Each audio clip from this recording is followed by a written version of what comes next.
तो अब बात करते हैं सिटीजनशिप के अगले पार्ट के बारे में, जो है पार्ट 2 सिटीजनशिप के बारे में। सिटीजनशिप मतलब नागरिकता, मतलब कि नागरिकता यानी भारत का नागरिक कौन कौन होगा, भारत का नागरिक कौन कौन होगा। ठीक है, चलो जल्दी से देखते हैं फटाफट से। आर्टिकल 5 कहता है citizenship at the commencement of the constitution, संविधान के लागू होने पे कौन कौन नागरिकता, ठीक है, सिटीजनशिप उसकी बात करता है।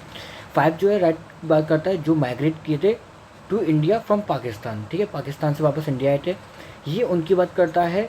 Who certain migrants to Pakistan, जो ऑलरेडी पाकिस्तान में रह रहे थे वो जो आए हैं, ठीक है। अब ये वाला जो 8 वाला है वो बात करता है सर्टेन पर्सन्स जो इंडियन ओरिजिन के हैं, जो बाहर रह रहे हैं, उनको नागरिकता मिलने का कैसे होगा, कैसे रहेगा। 9 वाला बताता है जो पर्टिकुलरली खुद से बाहर के स्टेट की नागरिकता ले लेते हैं उनके बारे में। 10th वाला बताता है कि आर्टिकल 5, 6, 7, 8 के अंदर जो लोग आते हैं उनकी नागरिकता कैसे बनी रहेगी और किस तरीके से पार्लियामेंट के पास ये पावर है कि वो चेंज कर सकती है। और 11 बात करता है उन लोगों के बारे में जिनकी नागरिकता कॉन्स्टिट्यूशन के बाद में चालू हुई थी, यानी 26 जनवरी 1950 के बाद में। ठीक है, अब इन आर्टिकल्स को एक बार प्रॉपर्ली समझते हैं, ठीक है, क्या क्या कहना चाह रहे हैं आर्टिकल्स। ठीक है, चलो बता देता हूँ। देखो याद रखना 15 अगस्त 1947 को तुम्हें पता है हमारा देश आज़ाद हो गया था, जिसमें लोग जो थे वो माइग्रेट कर रहे थे पाकिस्तान से इंडिया, इंडिया से पाकिस्तान, और ये माइग्रेशन पूरे 1 साल से भी ज़्यादा तक चला था, अच्छे से बहुत ज़्यादा। तो अब इस कंडीशन में क्या होता है कि लोग जब माइग्रेट करें तो सरकार को बहुत ज़्यादा दिक्कत आ रही थी कि भाई कौन नागरिक होगा कौन नहीं।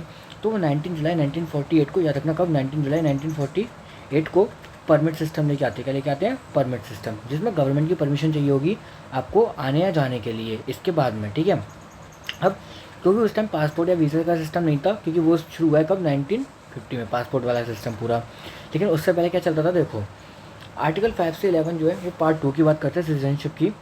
कैसे 5, 6, 7, 8 के अंदर जो है कौन नागरिक होगा और कौन नहीं ये बताया गया है। 9 में सिंगल सिटीजनशिप की बात की है कि इंडिया जो है वो सिंगल सिटीजनशिप में बिलीव करता है, ना कि अमेरिका की तरह जिसकी डुअल सिटीजनशिप होती है। और अगर कोई इंसान, आर्टिकल 9 क्या बोलता है कि किसी और देश की नागरिकता ले लेता है वॉलेंट्री, ठीक है, तो उसकी खुद ही ऑटोमेटिकली इंडिया की नागरिकता लूज़ हो जाएगी, खो जाएगी। जैसे कि अच्छा वैसे ऐसे कौन है मुझे बता सकते हो? जैसे एक मैं बता रहा हूँ, आलिया भट्ट और अक्षय कुमार, इन लोगों के पास इंडिया की सिटीजनशिप नहीं है। अब आगे बात करते हैं आर्टिकल 10-11 की। ये बताता है कि संसद के पास यानी पार्लियामेंट के पास ये ताकत है कि वो नागरिकता डिसाइड कर सकती है कि किसकी होगी और किसकी नहीं होगी। ठीक है, अब जो आर्टिकल 5 उन लोगों के लिए जो ऑलरेडी जिनके पास इंडिया का डोमिसाइल था, ठीक है, जो पाकिस्तान में नहीं गए या पाकिस्तान से नहीं आए, मतलब जो इंडिया में रह गए। अब इनके लिए कोई कंडीशन ज़रूरी है, ठीक है, वो कंडीशन क्या है, या तो वो भारत में जन्म होने चाहिए, या तो उनके माँ बाप मतलब माँ या बाप कोई भारत में जन्मा हो इनमें से, या 26 जनवरी 1950 तक उसे इंडिया में रहते 5 साल हो गए हो। यानी कि याद रखना 26 जनवरी 1950 से अगर हम पीछे चलेंगे तो कितना, 26 जनवरी, यहाँ पे देख रहा हूँ मैं, 26 जनवरी 1900 कितना 46 से वो इंडिया में रह रहा हो। ठीक है, ये डेट याद रखना, इस टाइम से वो रह रहा हो। इन तीन में से कंडीशन ज़रूरी है। अब आप पूछोगे यार जो इंडिया में रह रहा है उसको क्यों ज़रूरत पड़ गई? तो देखो इंडिया में बाहर से जो ब्रिटिशर्स वगैरह आए थे वो भी तो इंडिया में रुक गए थे, तो ऐसा तो नहीं है कि हम उनको भी नागरिकता दे देंगे क्योंकि उनके पास इंडिया का डोमिसाइल है ना। तो इसके लिए कंडीशन रखी गई थी, भारत में जन्म होना चाहिए, या माँ या बाप में से कोई एक भारत में होना चाहिए नागरिक, या फिर 26 जनवरी 1940 से 26 जनवरी 1950 तक जो 5 साल हो जाते हैं तब तक वो इंडिया में रहा होना चाहिए। अब 6 वाला किसके बारे में बात करता है? जो पाकिस्तान से इंडिया आई, ठीक है, समझ में आ गया होगा ना कि भाई इतना खतरनाक नहीं रह सकते वहाँ पर। तो जो पाकिस्तान से इंडिया आए, ठीक है, इनकमिंग याद रखना, इनकमिंग से ये, इसमें क्या है कि 3 जनरेशन में से अगर कोई भी इंडिया में बॉर्न हुआ है उसके लिए लागू होती है। अच्छा इन दोनों के लिए ना भले वो, अच्छा तुम्हें पता है 19 जुलाई 1948 की डेट इंपॉर्टेंट क्यों है? क्यों ये वाली डेट इंपॉर्टेंट है? क्योंकि इस दिन क्या लागू हो गया था? Permit system. ये ध्यान रखना, इस दिन परमिट सिस्टम लागू हो गया था।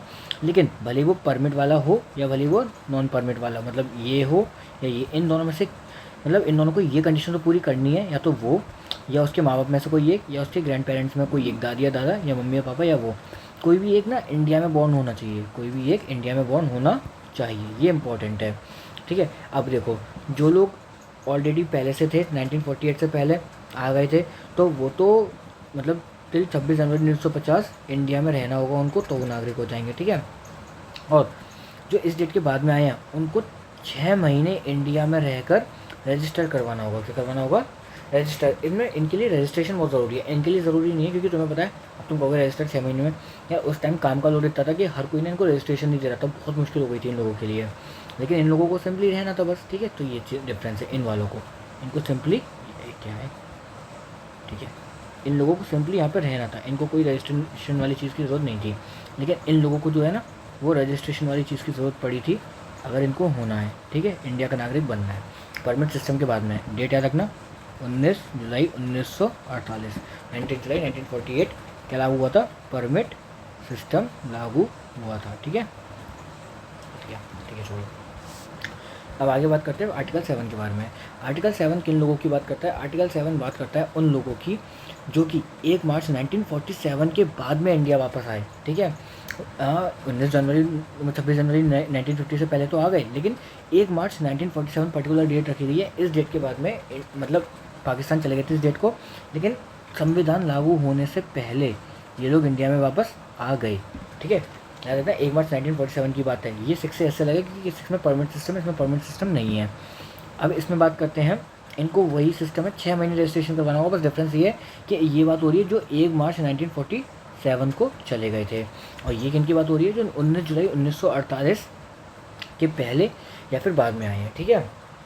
क्योंकि अब बात करते हैं आर्टिकल 8 की। आर्टिकल 8 में ये बात हो रही है जो लोग कहीं और जन्मे हैं, ठीक है, मतलब मान लो किसी के माँ बाप ऐसा डिप्लोमेट बाहर रहे थे या कुछ भी रहे थे, तो वो बाहर जन्मे, तो उनके लिए क्या कंडीशन? देखो, 3 जनरेशन में से कोई भी एक जो है, दादी दादा, मम्मी पापा या खुद वो, उनमें से कोई भी एक इंडिया में जन्मा होना चाहिए, ठीक है। और अगर वो दूसरी कंट्री में जन्मा है लेकिन उसकी दादी या दादा या मम्मी पापा में से कोई एक यहाँ जन्मा हुआ है, मतलब यहाँ का उस पर था, यहाँ के जन्म था उनके मम्मी पापा का, तो याद रखना ये रहा, या तो वो या उसके मम्मी पापा में से कोई एक या उसकी दादी दादा में से एक जन्मा होगा, तो उसको क्या करना पड़ेगा? वहाँ पे जिस भी कंट्री में वो भी है, उसके इंडियन डिप्लोमेटिक या काउंसलर रिप्रेजेंटेटिव के पास जाके अपने आप को रजिस्टर करवाना होगा, और इससे वो इंडिया की नागरिकता ले सकता है।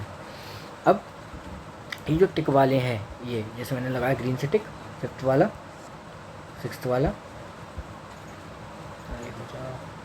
7th वाला, 8th वाला, ये सब जो है ये रिलेटेड है आर्टिकल 10 से, ठीक है। ये और ये किन से पहले की बात हो रही है?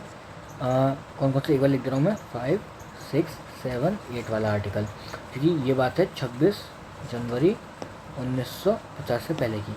और इसके बाद वाले लोगों के लिए कैसे रहेगा वो बताया गया है आर्टिकल 11 में, आफ्टर 26 जनवरी 1950, ठीक है, ये ध्यान रखना।